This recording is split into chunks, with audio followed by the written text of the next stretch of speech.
Welcome back this week to your better branding tip. This week we're going to talk about being proactive, not reactive.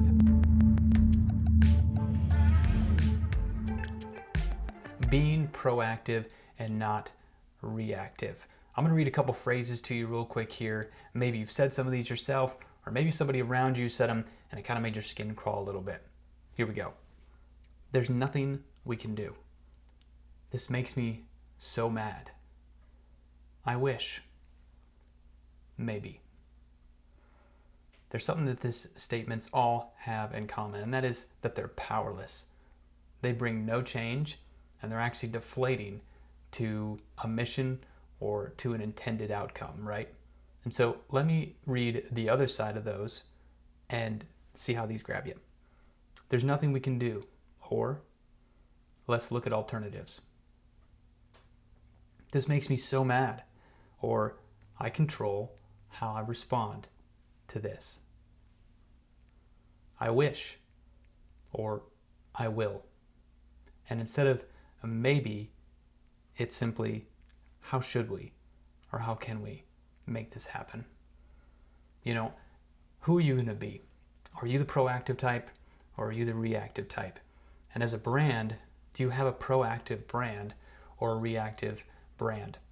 While we're filming this video, we're really in the middle of this coronavirus pandemic across the world. And it's a serious time. It's a trying time for people who are hurting, as well as businesses who are hurting as well.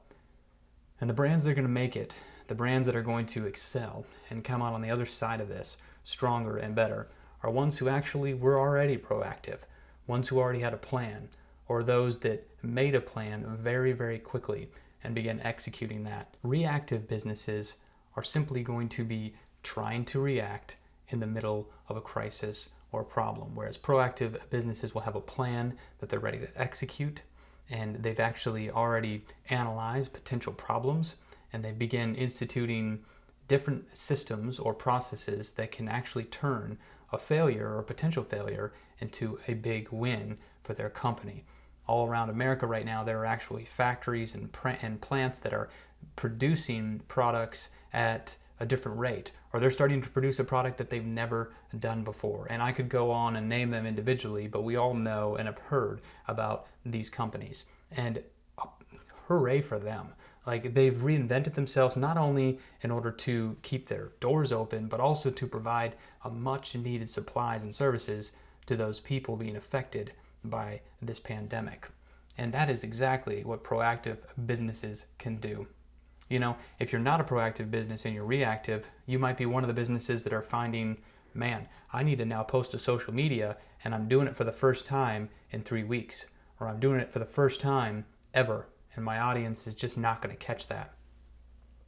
Maybe you're finding that you need to put out an e-blast or an email, and you haven't even worked on your list, or you don't have it organized, or you actually don't have an email campaign even set up yet, and now you're scrambling to try to put all that together and then send it out to people, and you probably haven't even worked on the branding or the wording very well, and you're just rushing through it all. That stuff is not going to land or carry as much weight as those who are ready to embrace the challenge by being proactive, who already had an email list that they were emailing on a regular basis, and they're used to seeing emails from them, and therefore a new email with a new update is something that they would expect, you know, a status update.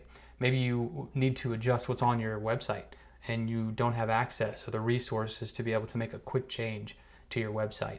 This is what proactive businesses can do, and they will set them apart and they'll help them. And so I applaud you if your business is ready for that challenge and has been ready to embrace this challenge. Seriously, good for you. And if you're not, don't lose heart. Be one of the businesses that is ready to take on the challenge and be proactive, not reactive. Thanks for watching this video, and stay safe. We'll see you soon.